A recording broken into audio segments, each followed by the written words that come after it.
Mr. Roger Clasquin, CEO of RAK Ports, thank you very much for being part of this journey with India Global Business. We appreciate you coming on board for this interview.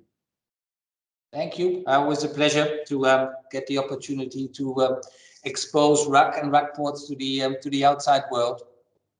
To start off with, the UAE has been developing itself from a logistics hub into a supply chain nerve center in the recent years. And the RAK Ports has been part of this big supply chain transformation. Could I please ask you to throw some light on the role that RAK Ports currently plays within the context of Ras Al Khaimah and the UAE as a whole? We have a kind of a twofold role, if you like. Ras Al Khaimah houses one of the largest limestone quarries in the world. Being in proximity of the Hajar Mountains, there are around 100 quarries that export their products to the region, and we are the outlet for that. So we facilitate the logistics chain for that for those specific commodities. There also are 9 cement factories that use RAK Port as the gateway to their export markets. Although these commodities have a fairly low value, so you can imagine that we have to be very sharp in providing the right service at the right price in order to enable those industries in very tough markets to bring their products further afield. The second, slightly more sophisticated element is our facility at RAK Maritime City. So RAK Maritime City houses some of the major marine construction companies like Boskalis and Van Noord and BAM International, and they use Ras Al Khaimah as their hub to supply the materials and the equipment for construction jobs they do in the region. So that, considering our location and considering a large number of marine construction works in the region, this is the ideal base for them to collect and redistribute their equipment. So we have a kind of a multiple role. We are slightly different than perhaps Dubai, that has JAFZA, the Jebel Ali Free Zone, that houses a massive number of trading companies. And RAK, Ras Al Khaimah, is more in the manufacturing sector, so importing raw materials, producing buses, mattresses, and glass and the likes. So we're on the smaller scale, but our focus is more on the rudimentary, on the minerals, and on the marine construction side. So obviously there's a transformation in Ras Al Khaimah, and the RAK Ports plays a big role now in this transformation. What are the reasons contributing to this transformation? And what are the profound implications for this towards the economy of the country or of the economy of Ras Al Khaimah?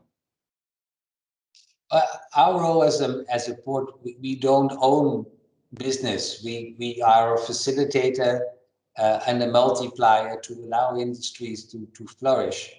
And being in this part of the world with a fairly small domestic market, there are 10 million people living in the UAE.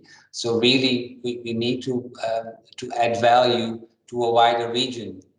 And some of that wider region is India, obviously. So we see that as a facilitator. There's an immense transition also in terms of energy. So we're looking at new opportunities. Ras Al Khaimah does not avail of large resources of oil and gas. So we have to pitch another route. We have to pitch the ease of doing business, a lower cost of doing business typically than in Dubai, because we are a little bit further away. So we're pitching a kind of a different market than our colleagues in Abu Dhabi and Dubai. More in the, would say, the rudimentary manufacturing industry. So that is where we see. And there also we see new methodologies emerging, new industries emerging. There's a lot of investments and interest in circular economy. And that is something we feel we can play a significant role in.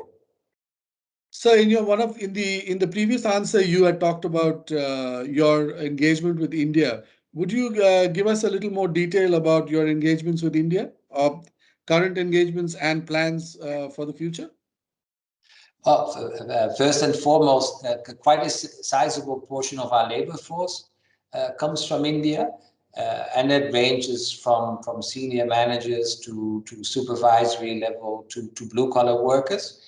A lot of our crane drivers, very skilled crane drivers, are originating from India. And 50% of our volume, of our export volume from the mineral industry, goes to India, to very large corporations like JSW, like Jindal, like Tata Steel, Arcelor. So a lot of the limestone ends up in Indian products. So India is very important to us. There are also quite a significant number of Indian companies that have set up base in RAK, like Ashok Leyland, Mahindra. We are very close to JSW. They're a good partner of us. They've set up a clinker plant in the region. And they chose this region because of its easy proximity to other markets. Also the proximity of feedstock. They need the limestone from the mountains to feed their clinker plant, but also in terms of logistics and cost of doing business. So India is, I would say, that's our bread and butter. We would like to have a second India as a market, but India is definitely very high on our radar. So the RAK Ports' strategic location enables it to serve as a gateway to sites abroad as well. And obviously, it's a logistical advantage which enables the supply chains. What are the facilities in this property makes it stand out? In our case, we have the deep water berths. So we have on the outside of the port, we have -18, so we can cater for Cape-sized vessels. So particularly for low-valued commodities, it makes sense. The larger the size of the vessel, the lower the supply chain cost. It is, even though it is maybe not the most sexiest of commodities, dry bulk cargo, we are doing a lot of things on innovation and sustainability. So we were going through a process of digitalization. This is a 24/7 operation. And even though it might be inside the Gulf, it's still in close proximity to the Indian and for instance, East African markets. So in order to set up business, and we see it in particular with manufacturing business that requires a lot of labor costs. So just as an example, there's a company here called Eversendai, and they produce jackets for wind farms in Europe on the North Sea. So still, with all the base material being available and the skilled labor, still considering the large distance towards Europe, it's still more cost effective to produce it here than it would be in Europe. So it's just an example of even where we are fairly small in size, we are still an attractive location to do these very labor intensive works. How are you being supported by the authorities in Ras Al Khaimah to boost opportunities for doing business further? Because everyone is looking at Ras Al Khaimah and saying it's a very dynamic environment right now. Being small has its advantages of having direct access to decision makers. Sheikh Saud, the ruler of Ras Al Khaimah, is our chairman. Very engaged in what's going on in his emirate, very engaged with his people, and he's also quick to mobilize the troops, as I call it. If there is an issue and we are maybe competing with Fujairah or Jebel Ali, he's always mobilizing the head of customs, the head of the civil defense. So all the government stakeholders can be fairly quickly mobilized. So there's this one RAK mindset to do it. And whereas we have a large economical zone, as you know, Ras Al Khaimah economical. So we don't compete with them, even though we have a free zone and they have a free zone. But we look at where the business is best placed. If it needs water proximity and connectivity to supply chain routes, then we would be the better choice. If it's purely a manufacturing-based customer, then RAK may be the better option. And it's a more pragmatic approach to get business to the emirate. And one thing is obviously getting business in. I would say that isn't that easy, but keeping people in is sometimes more challenging. As we all know, the UAE is tax-free, but there are a lot of licensing costs and a lot of sometimes hidden costs and surprises. So we like to take surprises away, that you have a customer journey that is predictable. And as an investor, you like predictability and stability. And I think as said, we are maybe not as flashy as perhaps Dubai, but we're more down to earth and more robust. We prefer to take a little bit more time to get people in, rather than being overly keen and pushy to get people. We like to give people comfort, and if that means sometimes engaging with His Highness to give that extra boost, that's obviously quite a strong weapon. Having the government on your side, not as the entity that tells people what they cannot do, rather than being enthusiastic and say, well, this is what we could do together. So that is helping us a lot. And I said, if we are looking for an industry that we know we cannot entertain, we'd rather say it in an early stage, rather than promising people the world and then going down the route and then having to find out that actually there are quite a few things that we cannot do. And so we like to pick our battles and to pitch for the right customer where we feel that we can add value. Like you were talking about the other business entities, and we obviously know that the Ras Al Khaimah Free Zone has become one of the fastest growing in the UAE. It has 8,000 companies from 100 countries, 50 industry sectors. You offer tax exemptions and foreign ownership. And as you said, you have business-friendly laws and regulations and access to the airports and seaports, as well as to transport and logistics. Uh, it all uh, it all seems like a perfect package, as you slightly detailed towards the end part of your last answer. Would you like to comment on this? The package is certainly competitive, but not being self-critical. It is not that much different than what the other free zones are offering. So in essence, it is land, buildings, and road connectivity. But that's one portion of it. I think what we offer and what makes it grow is the speed of which you can set up the business and the aftercare. So it's not like signing up the lease, getting the license fees in, and then moving on. And then if you have an issue, then you have to go to the end of the queue.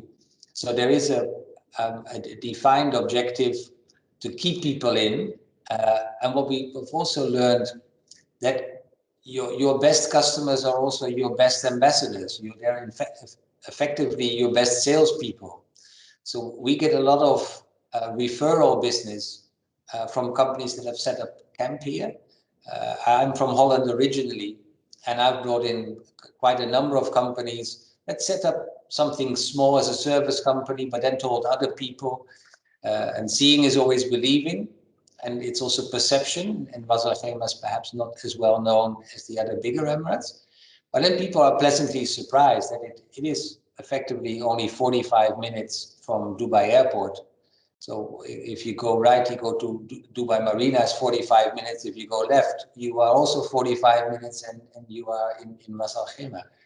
So it is, seeing is believing in that sense. So that has helped us a lot, really. And again, predictability of cost.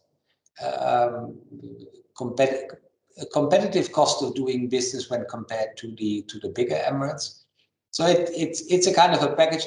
And again, there are other companies that maybe have a different strategy that would require something else. Okay, then we won't hijack them to try to persuade them to invest against their will, because that is a very short-lived exercise.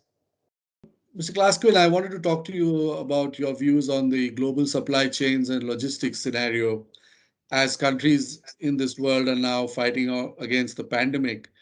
Um, Obviously, the supply chain and logistics applies a lot to the UAE, and of course, Ras Al Khaimah is part of that component. Where do you think the opportunities lie at this current juncture? Well, we have seen one small example, perhaps, as you may have read, one of the major negative impacts of the pandemic was ships' crews being confined to the ships and really having to be at sea for far too long times. And we facilitated, through close coordination with the authorities, a number of crew changes in a very controlled manner. That is just an opportunity that didn't exist anywhere in the world, so people would send their ships here. And that as a spin-off will hopefully make people remember Ras Al Khaimah as a place that helped them out during a difficult spell in their business.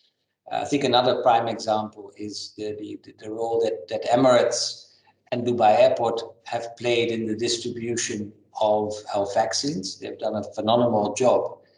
And that's the strength of this part of the world. If they put their shoulders underneath something, they can move mountains literally. And what we've also seen is that suddenly people see how vulnerable supply chains are. And for people in the street, they only notice it when they go to the supermarket and there are empty shelves. Normally in the supermarket, the shelves are always filled and people take it as a given. But it isn't that simple. There's a massive industry behind it that every day work very hard. If we don't ship out aggregates to the cement industry, then at some point the construction industry will stop. It will take a while before people notice, but seeing that the pandemic, we're already a year and a half, and hopefully we're beginning to see the end of it, hopefully. But it makes people realize how vulnerable certain supply chains really are. And just in time has been a lot of just too late recently. Plus the price of transportation has gone dramatically up. So people are looking for near sourcing and maybe setting up production facilities closer to their markets rather than shipping material 12,000 miles across the ocean. It's maybe safer to have a number of hubs in the region. And considering its location, the UAE is a very good location to supply a sizable portion of the world population. Both India and Africa are within reach. So I think it's, as with everything, it has posed a number of challenges, but it also has created a number of opportunities. So maybe on the investment side, I think everybody is very cautious now to invest overseas. But trade will continue. People need to eat, people need to buy things.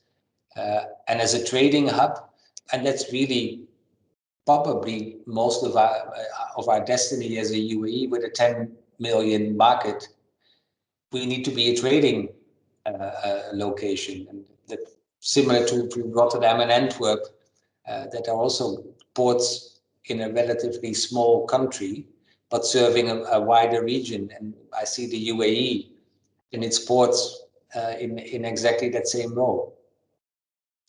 My final question, sir, is in a brief snapshot, can you discuss the future plans for the Ras Al Khaimah ports and you wearing your hat as CEO? We have a number of initiatives. As you know, we run 5 ports, different in activity and different in size. The engine block, as I always call it, the sucker port, that will always be the activity that allows us to continue to invest. We are helping our quarry customers to reach markets further afield by perhaps going into verticals and helping them also in shipping and logistics. We are developing a new area in RAK Maritime City with deeper water that would create new opportunities for companies in the circular economy, like sustainable ship decommissioning and rig decommissioning is an activity we look at. The buzzword now is hydrogen. Nobody really knows what exactly that means, but everybody wants to be in it. So we are tapping into that as well. And we are engaging with our customers to see where they see growth themselves and in their networks. Digitalization is a stretch we have embarked on. We are about to implement our port community system, again, facilitating this supply chain of a typical old-fashioned industry, a lot of paperwork, a lot of communication. So the ease of doing business there and the predictability of the operations that will help them. Invest a lot in training. We invest in new cargo handling equipment with a better carbon footprint.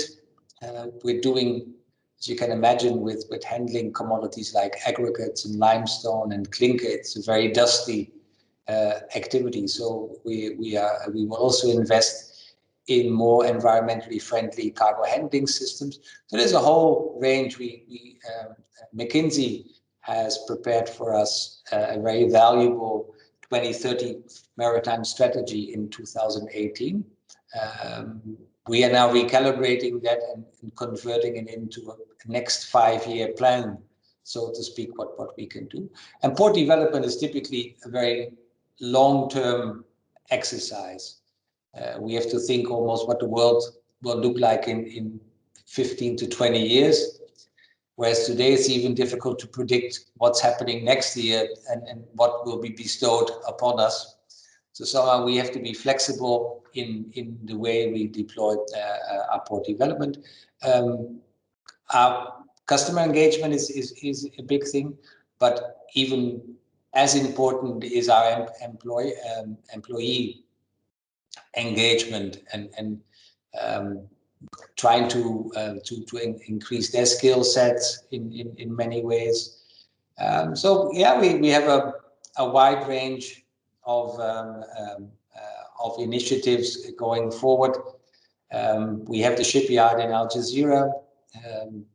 Probably that would be good to migrate that activity to one big marine cluster here in RAK Maritime City and repurpose the area there. So there's always dynamics going on, but there's certainly in the short term. But the biggest is probably our land reclamation project. That would create kind of a sucker 2.0, if you like. So we're quite excited to do that. Mr. Roger Clasquin, thank you so much for agreeing to give us this interview. We really appreciate your time and thank you for sharing your views with us. Much appreciated to have the opportunity, Robin. You have a great day.